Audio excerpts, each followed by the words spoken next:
All right, welcome back. Florida Football Insiders Podcast, Thanksgiving week edition, rivalry week edition.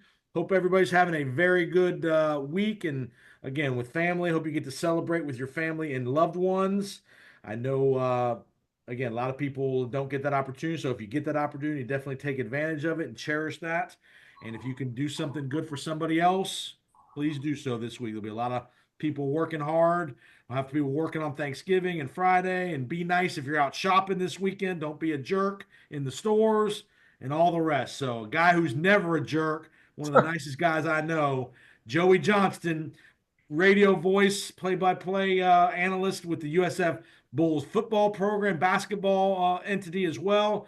Joey's a longtime media member in the state of Florida, here in the Tampa Bay area, and just an all-around savant when it comes to college football in the state of Florida. So, welcome back, Joey. Thank you, Jason. Great to be here. Anytime I'm described as a savant, I feel like I've got a lot to live up to. So I hope I don't disappoint. All right, so the college football we're recording this on Tuesday night. The college football rankings just came out. You got Boise at 4, Indiana at 11, SMU at 10, Miami at 3, Clemson, the first team out at 13. Any surprises to you? It's interesting to me how I guess if the things break right, the ACC could get two or maybe three Right. teams in. The SEC is certainly a strong conference. Man, there's all kinds of craziness going on there with all the upsets last week. So I'm sure they'll get good representation, but it's just hard to say what's going on in the Big 12. Just who knows? Who knows who's getting in for the That's a Big one 12? bid league. That's going to be a one bidder. Yeah, it's a fantastic race, but there's just no way to predict what's going on. I mean, Notre Dame, after that horrible loss early in the season, they've hung in there. They're up in the fifth spot. So it's 2 more weeks of drama where things could shake out. But it's just going to be cool to see these on-campus games in the first round. I'm really looking forward to that. And some of them, as they're lining up, northern cities, Cold snow, weather. cold. Yeah. So that could be just a crazy, crazy thing. I mean, I know football fans might have watched the NFL game in Cleveland last Yeah. week. Nothing like a Yeah. snow game on television. It's just really cool. So if we get one of those in the college football playoff, it could be an instant classic. No doubt, no doubt, no doubt. Give me a thought or two about Miami. You saw Miami in person against USF early in the year. Obviously, we know Cam Ward is electric, probably one or two in the Heisman Trophy. The defense is a little suspect and average at best. Tricky game at Syracuse. They got to Yeah. win this game playing against a prolific offense. Kyle McCord, the former Ohio State quarterback, is now at Syracuse. Always been a tricky place for Miami indoors. It'll be cold, even though it's a dome. Those kids will be in the cold weather for a little bit. Give me a thought or two about Miami going to Syracuse. Yeah, well, first of all, Miami on its face we saw them in Tampa probably at their best, and they were clicking with Cam Ward and scored a lot of points and looked like certainly a national championship contender. I mean, the big thing with Miami is the consistency. We saw what happened against Virginia Tech, where they nearly blew the game. Right. We saw the game at Cal, where they probably should have gotten beaten, and they miraculously rallied, losing at Georgia Tech. So you're not quite sure what you're going to get with Miami. But if they put everything together, they could not only get into the playoff, but go deep. Hey, I'm really curious to see how this Syracuse game looks, because it is a much improved Syracuse team. And that Carrier Dome, or whatever they're calling it now, has been difficult for Miami over the years. And when Syracuse isn't doing well, that place can be quiet. But I believe it's going to be rocking this week, I and it's going agree. to be a tough den for the Hurricanes. So won't be an easy one for them to get through. If they get past it, maybe that's a chance to get a reprieve. And I think if Miami gets into the playoffs with Cam Ward getting hot, they can beat anybody. And they'll have a bye week if they win the ACC. They'll have most likely they will have a bye week. They're not going to be left out of the bye. So you get 2 weeks to get ready, a little healthier. You're going to get a home game in the second. Not a no. The second round's neutral site. I think they play neutral site in the Correct. in the quarterfinal. So it won't be Yeah. a home game, but you Right. get The a week first the off. first 4 games, the Right. uh, Five 5 through through 12. Five 12, through 5 through 12 home 12, games. those are on campus, and then they Right. go to the bowl sites. So the 5 through the 12 will be the funky ones where the home field will really come into play. So we never had this before, so we don't know what to expect. I mean, we can speculate, but this is new ground for all of us. No doubt, no doubt. All right, let's get to the team you cover on a week to week basis. USF going to be bowl eligible for the second year in a row under Alex Golesh.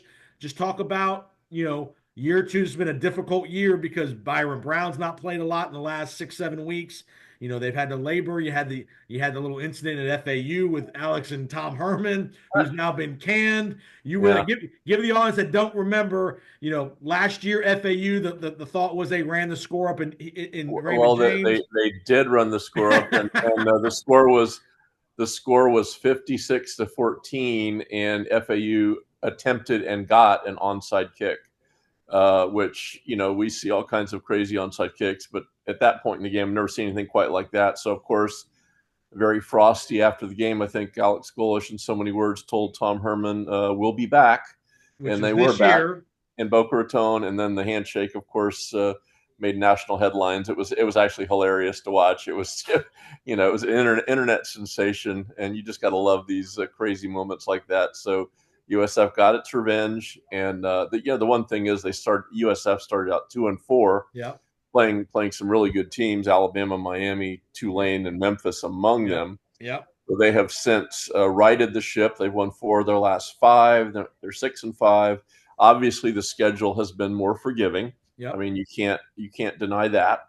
But also, the Bulls have played much better. yeah. Bryce Archie, who stepped in from Byron Brown, found his sea legs. He's actually played quite well at times. The offensive line has really come together well. The backs are playing well, and the defense. Here's the big thing: the defense, which I don't know, for what's it been, 5 years where we're just begging for sacks, begging for some havoc, and they're finally creating havoc and getting to the quarterback. So that's the biggest thing. So I think USF is playing well at the end of the season. And two things for me is one, you get back to back years of bowl eligibility, so you get another 10 days or so to practice. You get Yep. some national exposure in your bowl game, which is going to help Alex in the recruiting and the portal or high school kids. So I just think just the momentum of back to back. You came back from 2-4, which was good because it wasn't looking good after 2-4. I was at the Memphis No. game, and that was an ugly loss, and you were worried, hey, are they going to win more in a couple more games here? But give them credit; they've stabilized, bowl eligible. Again, year two of Alex has worked, we're doing well. Again, you imagine the coaching staff will, for the most part, be back, which is another Yep. year of stability there. So again, and the new stadium has started because the groundbreaking and all that's underway. If it hasn't already happened, it's going to happen here in the coming days. Lots of things going up for USF on the football side. Yep. They've got a lot to sell now, and if they can finish with a win against Rice and win the bowl game, that's 8-5. Yep. That's certainly an upward trajectory by all accounts. They are going to sign a very good class here next week with high school kids. We're starting to see some of the Golesh signees get into the lineup now, the freshmen and the guys that they brought in who maybe redshirted, and some of these guys are terrific. I mean, they've got a good core of young kids that are going to start taking over, Yep. if not now, next season. So it certainly looks like they've built a very, very good foundation. People would say, "Well, where's the signature win? Where is it?" I don't see one either. But the difference is, and I guess baby steps, maybe they are beating people. They're Maybe it's supposed to not. beat. They're winning the Yeah, games they're supposed to win. yeah, and they were not doing that a couple of years ago. In fact, remember when Golesh got hired, they were coming off a 1-11, and that one was an FCS school. Right. So we're talking about just the dregs. They couldn't beat FBS teams, and they couldn't beat anybody on the road. So if they beat Rice, they will have a winning record on the road for the first time, I believe, since 2017. So they are slowly but surely getting this thing back. They do next year. They open with Boise State in Tampa. Wow. That's an interesting opener. That is right. They also go in back-to-back weeks to Florida and Miami. So, let your imagination race. If USF can be successful to some degree in those 3 games, Look maybe out. they're being talked about in the playoff ranking next year. It's have to at least admit that's a possibility if they can continue this trajectory. They do have to win the big games, but they'll be in a position next year again to make some noise. No doubt. All right, before we get off the USF, I just want you to give the audience a thought or two. Again, the sudden passing of Amir Abdul-Rahim a little over a month ago. Just talk about the gut punch that was to that university and that basketball program. We all remember he's got them off to such a great start in year one, and just the suddenness of what happened. Just give the audience a little thought about how that program, the athletic department, is kind of working through that. Yeah, it's a long process, and the interesting thing is it's not just the basketball team; it's all the teams and all the coaches and all the everybody who touches USF in any capacity. Because one thing Amir Abdur Rahim did was he included everybody. He was asked to speak to, I think, every team on campus by the coaches of those teams for inspiration. He was that kind of guy that he would, you went to the conference golf tournament for the women, and he's out there walking the 18, rooting for the team. So he was not only a really good basketball coach, but a really special ambassador and the kind of guy that just touched you in a unique way, whether you were a student, president of the university, a sports writer, anybody. He had that unique ability, and certainly last year with the conference championship, they got off to a great start in his first year, and this was going to be a year where they were going to turn the corner and be even bigger. So the news that came to all of us, I think it was on a Thursday late in the afternoon, was just devastating. I mean, the 43-year-old man, a vibrant, full of life guy, I still in some ways cannot believe this has happened. But the basketball team is moving on. They had a very successful trip to Myrtle Beach where they won 2 or 3 games, Yep. including one at the buzzer. They've got some tough games coming up, and for people that are watching on ESPN, Memphis looks like it's going to be pretty good this year. So they have 2 games with Memphis in the conference. So I think USF is again going to be a contender in the American Conference. They'll have to play against the likes of Memphis and UAB, Right. but they have a very talented roster with interim head coach Ben Fletcher. And Coach Amir is on everybody's mind. I think every place we've been, he's been Yep. mentioned with a moment of silence, which is awesome for football and basketball throughout the country. So he's still on our minds, but as we all know, life moves on, and we're just ultimately, I guess, grateful that we got to have him for just 1 year because it was a special year. Right. It really was. He galvanized this community, this sports community, to put USF on the map, and again, took them to heights that they had never really been to ever before, as far as a conference title and all that great stuff, and national exposure and all that great stuff. So again, he'll always be remembered. I'm sure at some point they will probably do a Statue, they dedication on will. campus or a statue of some Yeah. sort for him. And the one thing they have done is, the one thing that's great is the student section is still kicking it. In the games they've had this year, the students have come out, and for sort of obscure non-conference opponents, the students have still shown out, and they have named that the Amir Abdul Rahim student section, which is appropriate because people might remember last year every time there was a big win, Coach Amir wouldn't just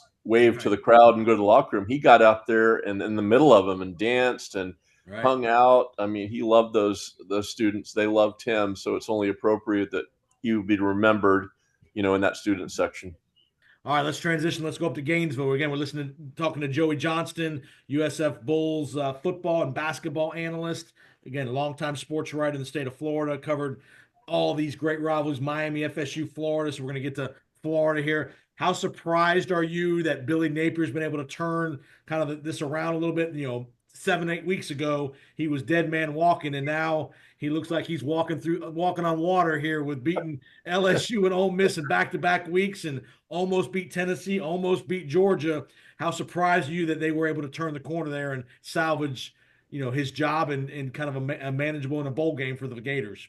Yeah, I'm really surprised because these are not things you see happening in the current climate of college football Right. with the internet, with the scrutiny, with the expectations in a place like Gainesville. Once you get deep in that pit, it's tough to climb out. I mean, you hardly ever see it happen. It seemed like when you reading the tea leaves that it wasn't when he would be fired. It wasn't Yeah, if, it not was if, when. but when. Yeah, You're right. right. And I kept waiting for that moment when we were Yeah. going to get the news that never came. I was pleasantly surprised, I guess, that they seemed to be sticking with him as the Gators were sort of treading water as a 500 team. Thought, there's something admirable in its own right that teams Right. don't even do, even lower than Florida. They don't do that. So what the Gators have done the last 2 weeks is remarkable. Beating LSU and Ole Miss, putting themselves into a bowl game. Uh, DJ Lagway, tremendous quarterback. They've got something to build on. It looks like the recruiting is coming along just fine. Um, it's it's a testament to patience. It's a testament to, I think, Billy Napier uh, His getting through a hard tough work, just time. keep sticking to it. Yeah, he just, that's a tough deal when you're the coach and you're being ripped apart like that. For him to kind of stay the course is admirable.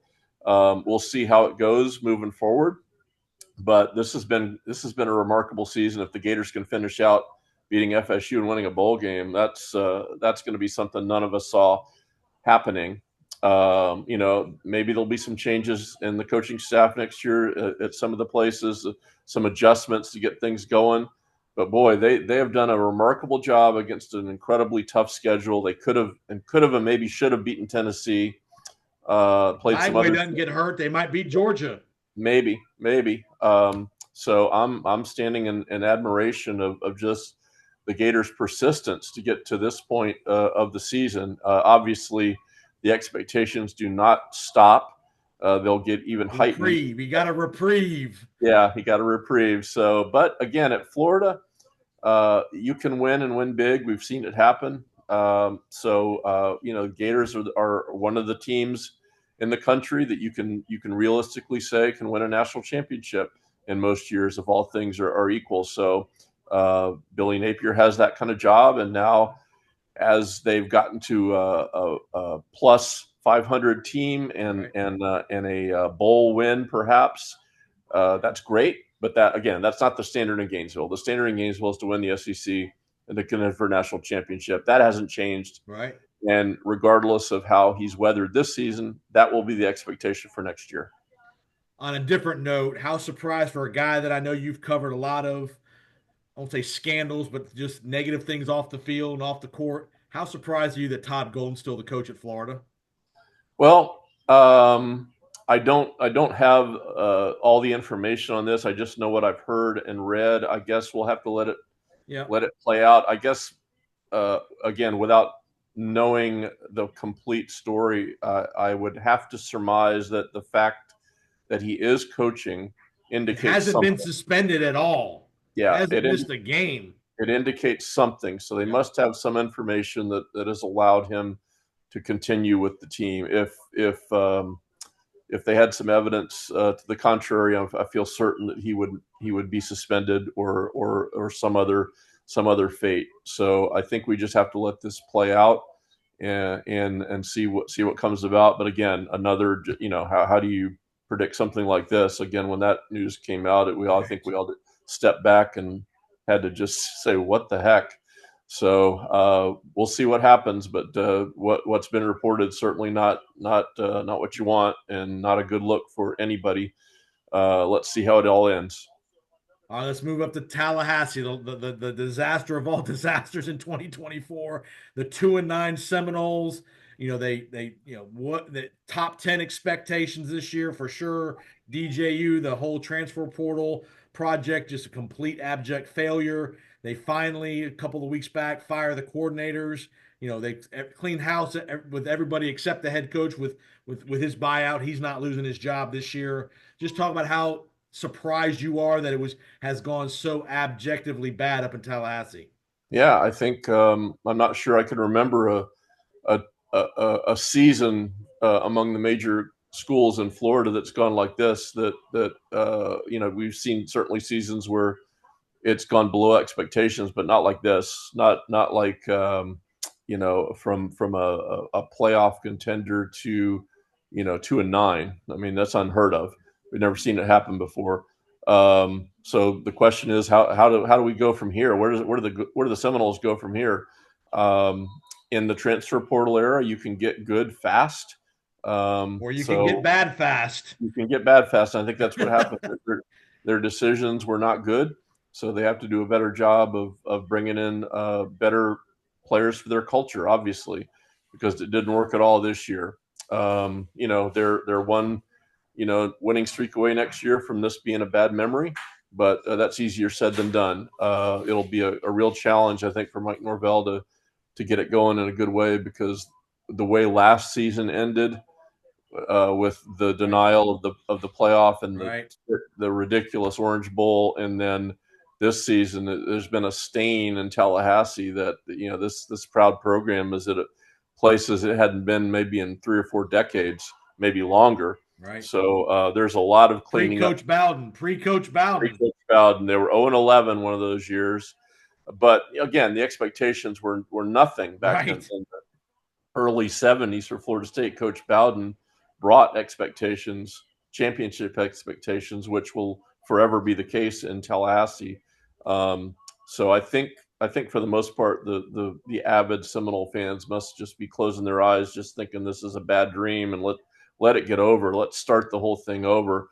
That being said, if for some quirk of fate they could be successful on Saturday in Tallahassee, well, that would be a heck of an end to this season for Florida State. I'm not saying that's going to happen, but they have the opportunity to kind of put some smiles on some faces here. That was going to be my last question for you. You've covered a lot of these Florida State games when one team or both teams have been great and weird things have happened in this game. And when one team's not supposed to be in it, they stay in it till the end or they steal one. Just talk about this rivalry, how it compares nationally. And again, you've covered a lot of these games in the glory days with Spurrier and Bowden and Urban Meyer. Just talk about this rivalry and how it compares with others around the country.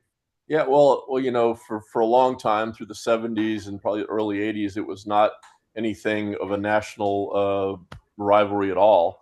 It was a state of Florida Southern thing, and then when Spurrier and Bowden came on the scene, it became a top 10, if not top 5 matchup every single year. I mean, I think we loved it when it was happening. I'm not sure we fully appreciated what was going on, because when that era passed, we saw how special it was that this was the game most years, the game. That or Florida State, Miami. Yep, for sure. The interesting thing to me about this game is I did a little looking back go back in the 80s to the 1987-88 time when the state of Florida college football really got humming. And you look at the Florida State games in Gainesville, it's 9-9 in the last 18 games. They're tied up. The games in Tallahassee, 17 of those games, Florida's only won 5 of those. Wow, yeah. So it is 11-5-1 in favor of Florida State and Tallahassee. And as we remember, Spurrier had a impossible time winning in Tallahassee. The famous 31-31 tie. Yes. When Florida was crushing them, and then Florida State came all the way back. That's when I was in school there, by the way. Yeah, exactly. So you're right. On paper, maybe it's asking a little too much, but the fact that it's in Tallahassee at night. Florida's a 15-point favorite. That is a big number. I know Florida State's bad. Yeah. And I tell you this, though, one of the games I do remember very well in Tallahassee, 31-31 for sure. That's one of the most memorable events I've ever covered. But another one that was interesting to me was 2004 when they unveiled the Bobby Bowden statue, and Ron Zook had been fired and he was coaching out the season. Florida won. So the fired Ron Zook got carried off on the shoulders of the Gator players, and Bobby Bowden, who had a statue, had his head down walking off the field. It was just bizarre, and that was an example, like you said, of anything can happen in this series. No doubt, no doubt. Well, Joey, tell everybody where they can watch USF and Rice this weekend, as well as USF basketball if they're not in the Tampa Bay area, and whether it's is it the Varsity app where you guys are at? It's on the TuneIn app, and it's Bulls Unlimited.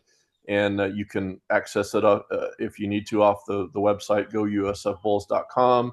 The game will be carried on ESPN Plus, and then of course we'll be on hand for the bowl game whenever that is. And then looking forward to next season. We are going to have a signing day show next week on December 4th to go over the Bulls class. So that's another thing. You can go to gousfbulls.com to see who the players are that the Bulls are bringing in for next year.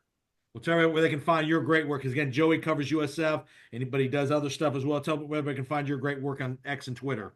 Yeah, on X slash Twitter, it is at Joey Johnston 813. And I do a good bit of writing, and that again will appear on the website. You go usfbulls.com. Well, Joey's fantastic. And definitely read Joey's stuff on USF. And again, this guy's covered so many great events in the state of Florida throughout the years. He is a savant. You've earned Thank you. that title. Thanks, Savant. I like it. You I like got the it. sound of Yep. it. Yeah, that's it. Joey Johnson, appreciate the time. Have a great Thanksgiving, Christmas holidays coming up. Stay safe and enjoy the rest of the regular season in football and basketball. Thank you, Jason. Happy Thanksgiving to you and all your viewers as well.